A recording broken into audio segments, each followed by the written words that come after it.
नमस्कार दोस्तों, welcome to SG Edu centre daily current affair. SG Edu centre daily current affair में आप सबका स्वागत है। फ्रेंड्स, आज है 29 मई और 29 मई के जितने भी इंपॉर्टेंट करंट अफेयर बन सकते हैं उसको हम लोग एमसीक्यू के रूप में देखने का प्रयास करेंगे। आइए शुरू करते हैं। आज का पहला हेडिंग है कि जम्मू कश्मीर से मुंबई के लिए पहली चेरी कार्गो ट्रेन शुरू।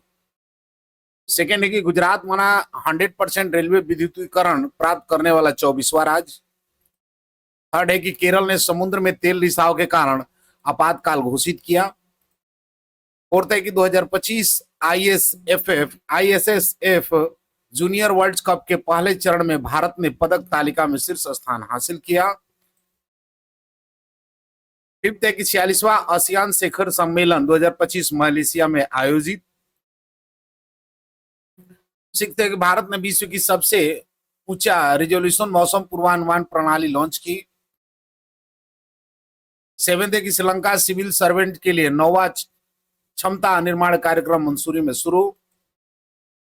एट्थ है कि तमिलनाडु ने निवेश और रोजगार बढ़ाने के लिए स्पेस इंडस्ट्रियल पॉलिसी शुरू की। नाइन्थ है काला आजार उन्मूलन के लिए 7 अफ्रीकी देशों ने एमओयू पर हस्ताक्षर किए। टेंथ है कि चीन ने अपनी पहली क्षुद्रग्रह मिशन तियानवेन-2 को कामो ओलोवा क्षुद्रग्रह पर भेजा। फ्रेंड्स, आज का कोटेशन है कि जब तक आप हार नहीं मानते तब तक आपकी जीत तय है। यानी as long as you don't give up your victory is certain. Friends, हम लोग 28 में के जितने भी इंपॉर्टेंट करंट अफेयर देखे तो उसको शॉर्टली में रिवाइज कर लेते हैं कि विश्व की सबसे बड़ी एरोस्पेस ग्रेट टाइटेनियम इकाई का उद्घाटन उत्तर प्रदेश के किस शहर में किया गया? तो लखनऊ में। भारत के प्रमुख नागर विमानन कार्यक्रम विंग्स इंडिया 2026 का आयोजन निम्नलिखित में से किस स्थान पर किया जाएगा? तो हैदराबाद में। ब्रिक्स के 9 विकास बैंक यानी एनडीबी का नया सदस्य कौन बना है? तो अल्जीरिया। हाल ही में Monaco grand pre F2 sprint जीतने वाले पहले भारतीय कौन बने हैं? तो कुश मिनी। हाल ही में खबरों में रहा प्रोजेक्ट कुछ किससे संबंधित है? तो indigenous air defence missile system से। प्रधानमंत्री मोदी ने हाल ही में देश के पहले 9000 एचपी के इलेक्ट्रिक लोकोमोटिव प्लांट दाहोद का उद्घाटन कहां किया? तो गुजरात में। चुनाव आयोग ने एक मतदान केंद्र पर अधिकतम मतदाताओं की संख्या घटाकर कितनी कर दी है? तो 1000। हाल ही में कौन तीसरे पुरुष टेनिस खिलाड़ी बने हैं जिन्होंने 100 एटीपी टूर खिताब जीता? तो नोवाक जोकोविच। हाल ही में सामुदायिक रेडियो स्टेशन पंचशूल प्लस का उद्घाटन कहां हुआ है? तो लद्दाख में। कृषि उद्योग समागम 2025 का आयोजन कहां किया जा रहा है? तो मध्य प्रदेश में। फ्रेंड्स, आज का पहला क्वेश्चन है कि जम्मू और कश्मीर से पहली चेरी कार्गो ट्रेन किस शहर के लिए चलेगी? यानी the first cherry cargo train will run from Jammu and Kashmir to which city? Option A Surat, option B Mumbai, option C Noida और ऑप्शन डी पटना। तो इसका सही आंसर फ्रेंड्स कि मुंबई के लिए पहली जम्मू और कश्मीर से चेरी कार्गो ट्रेन की शुरुआत की गई है। देख लेते हैं इसे कुछ एडिशनल इन्फॉर्मेशन को कि जम्मू कश्मीर से पहली चेरी कार्गो ट्रेन मुंबई के लिए चलेगी। यह ट्रेन श्री माता वैष्णो देवी कटरा यानी श्री वैष्णो देवी कटरा रेलवे स्टेशन से चलकर मुंबई से बांद्रा स्टेशन तक जाएगी। इस ट्रेन में 24 टन ताजा चेरी के रेफ्रिजरेटर पार्सल वैन में भेजा जाएगा, जिससे चेरी लगभग 30 घंटे में सुरक्षित और ताजगी के साथ पहुंच जाएगा। इस पहल से कश्मीरी फल उत्पादकों को फसल के बाद नुकसान कम करने और देश भर के बाजारों तक पहुंच बढ़ाने में मदद मिलेगी।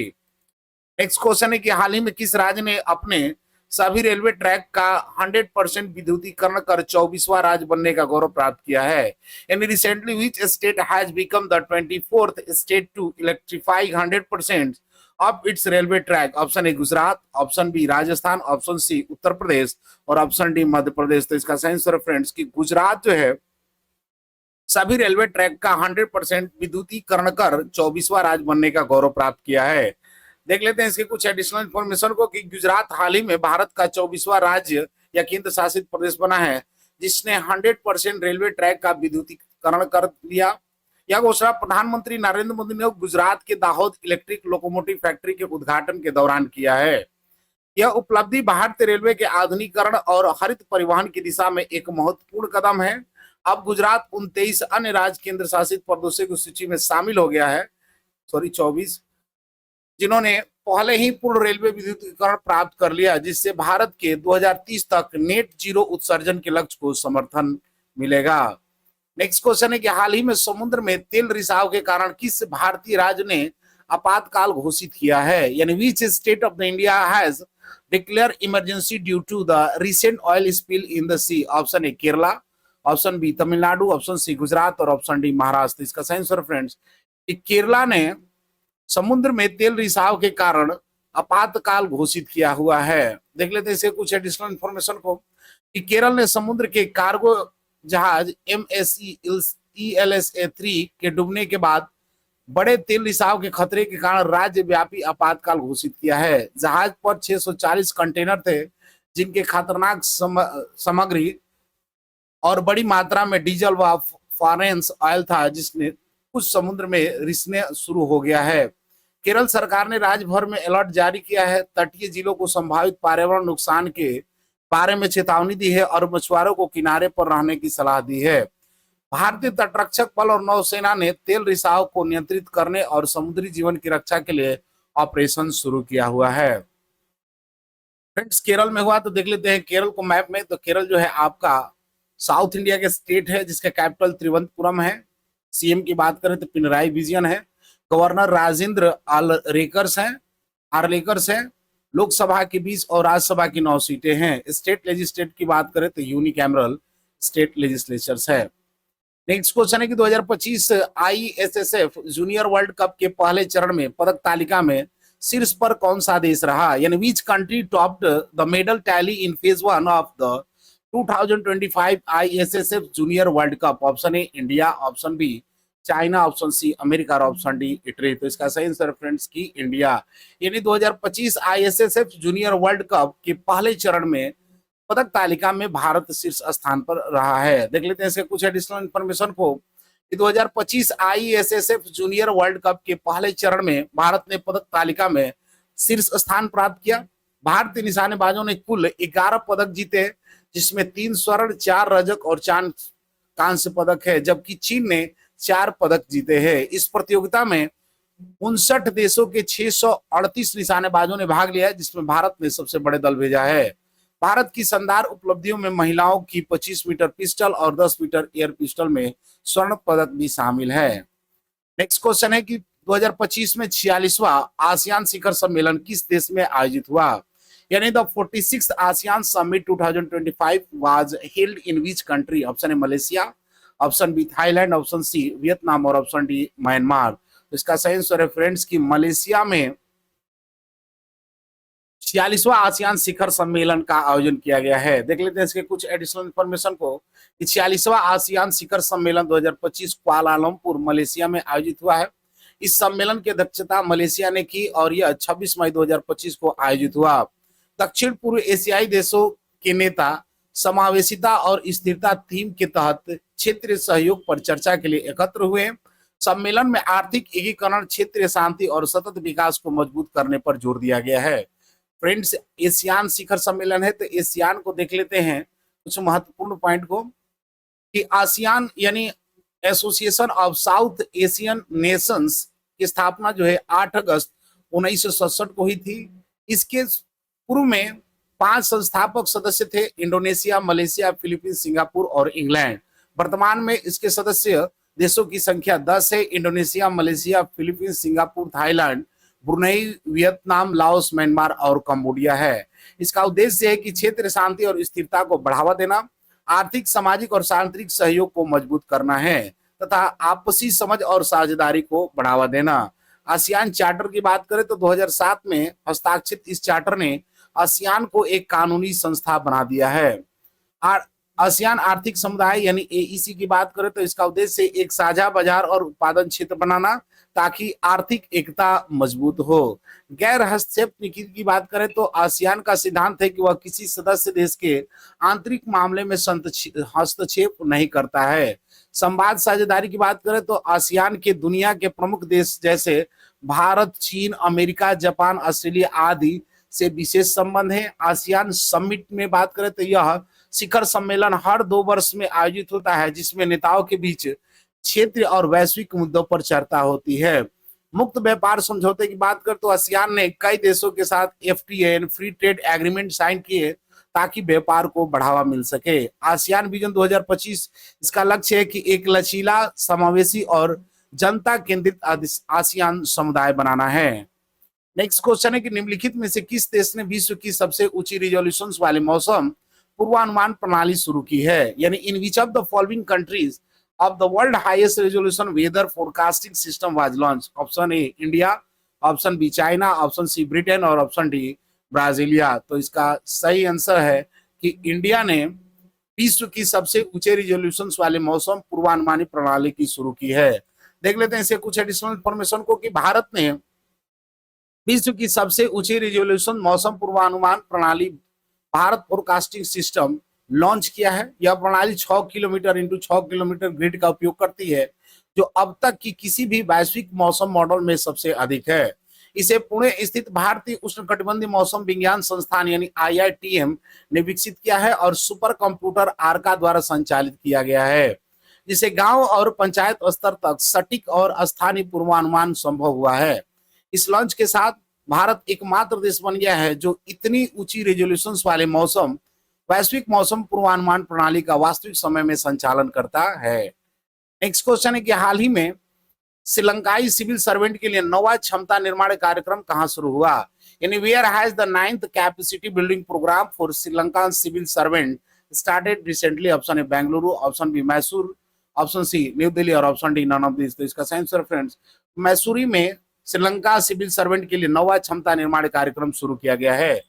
देख लेते हैं इसके कुछ एडिशनल इन्फॉर्मेशन को कि श्रीलंका सिविल सर्वेंट्स के लिए नवा क्षमता निर्माण कार्यक्रम मसूरी स्थित national centre for good governance यानी NCGG में शुरू हुआ है। यह कार्यक्रम 26 मई 2025 को शुरू हुआ और 6 जून 2025 तक चलेगा। इसका उद्देश्य है कि श्रीलंका के मिड कैरियर सिविल सर्वेंट की डिजाइन गवर्नमेंट क्षमता को बढ़ाना है। इसे 2 सप्ताह के प्रशिक्षण कार्यक्रम में श्रीलंका के 40 अधिकारी भाग ले रहे हैं। फ्रेंड्स, श्रीलंका के नवे क्षमता निर्माण सिविल सर्वेंट क्षमता का कार्यक्रम मंसूरी में स्थित हो रहा है। तो देख लेते हैं श्रीलंका को मैप में। श्रीलंका जो है आपका एशिया का कंट्री है जिसका कैपिटल कोलंबो और श्री जयवर्धना पूरे कोटे भी है। प्रेसिडेंट की बात करें तो अनुरा कुमारा दिसनायके हैं। करेंसी की बात करें तो श्रीलंकन रुपीज है। नेक्स्ट क्वेश्चन है कि हाल ही में किस राज्य ने निवेश और रोजगार को बढ़ावा देने के लिए स्पेस इंडस्ट्रियल पॉलिसी लॉन्च की है, यानी which state has recently launch space industrial policy to promote investments and employment. Option A Kerala, option B Karnataka, option C Tamil Nadu और option D none of this. तो इसका सही आंसर है फ्रेंड्स कि तमिलनाडु। तमिलनाडु ने निवेश और रोजगार को बढ़ावा देने के लिए स्पेस इंडस्ट्रियल पॉलिसी को लॉन्च किया है। देख लेते हैं इसके कुछ एडिशनल इन्फॉर्मेशन को कि तमिलनाडु ने हाल ही में निवेश और रोजगार को बढ़ावा देने के लिए स्पेस इंडस्ट्रियल पॉलिसी शुरू की है। इस नीति का लक्ष्य अगले 5 वर्ष में 10,000 करोड़ का निवेश आकर्षित करना और अंतरिक्ष क्षेत्र में 10,000 प्रत्यक्ष और अप्रत्यक्ष नौकरियां उत्पन्न करना है। नीति के तहत स्टार्टअप्स, MSME और बड़ी कंपनियों के लिए विशेष प्रोत्साहन और सहयोग की व्यवस्था की गई है। इसका उद्देश्य अंतरिक्ष स्टार्टअप इकोसिस्टम्स को मजबूत करना, मैन्युफैक्चरिंग, डिजाइन, अनुसंधान एवं विकास और इलेक्ट्रॉनिक्स को बढ़ावा देना है। नेक्स्ट क्वेश्चन है कि कितने अफ्रीकी देशों ने कालाजार विसरल लिस्मेनिसिस को समाप्त करने के लिए MOU पर हस्ताक्षर किया है, यानी how many African countries have signed a memorandum of understandings to eliminate kala azar visceral leishmaniasis. Option A 5, option B 6, option C 7 और ऑप्शन डी 8। तो इसका सही आंसर फ्रेंड इस 7 अफ्रीकी देशों ने कालाजार यानी विसरल लिस्मेनिसिस को समाप्त करने के लिए MOU पर हस्ताक्षर किया हुआ है। देख लेते हैं इसके कुछ एडिशनल इंफॉर्मेशन को कि हाल ही में 7 अफ्रीकी देशों ने कालाजार विसरल लिस्मेनियासिस के उन्मूलन के लिए समझौते ज्ञापन MOU पर हस्ताक्षर किया है। इस समझौते का उद्देश्य सहयोग को मजबूत करना, संसाधनों को साझा करना और इस घातक बीमारी के उन्मूलन के लिए संयुक्त रणनीति लागू करना है। इसमें शामिल देश इथियोपिया, इरिट्रिया, केनिया, सोमालिया, दक्षिणी सूडान, सूडान और युगांडा है। इस पहल को विश्व स्वास्थ्य संगठन WHO और अन्य वैश्विक स्वास्थ्य भागीदारों को समर्थन प्राप्त है।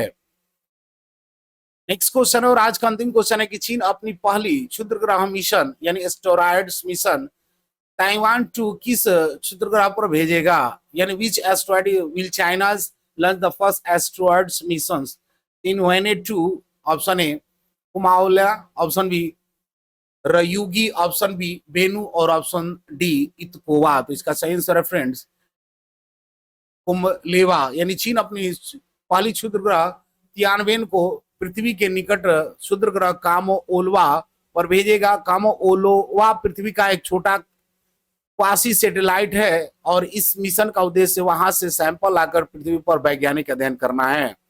तियानवेन 2 मिशन कामो ओलोवा के बाद एक मुख्य पट्टी धूमकेतु का भी अध्ययन करेगा, जिससे यह दोहरे लक्ष्य वाला मिशन बन जाता है। यह मिशन चीन की गहरी अंतरिक्ष अन्वेषण और ग्रह विज्ञान की बढ़ती महत्वाकांक्षाओं का हिस्सा हुआ है। फ्रेंड्स, लास्ट वीडियो क्वेश्चन था कि कृषि उद्योग समागम 2025 का आयोजन कहाँ किया जा रहा है। ऑप्शन बी इसका सही आंसर है, सॉरी ऑप्शन बी नहीं होगा, ऑप्शन सी मध्य प्रदेश में। आज का क्वेश्चन है कि चीन अपनी पहली क्षुद्रग्रह एस्ट्रॉइड मिशन तियानवेन 2 किस क्षुद्रग्रह पर भेजेगा। Option A Kamooalewa, option B Ryugu, option B option C Bennu और ऑप्शन डी इतकोवा। फ्रेंड्स, इसका आंसर कमेंट बॉक्स में जरूर दें। मिलते हैं अगले वीडियो में, तब तक के लिए जय हिंद।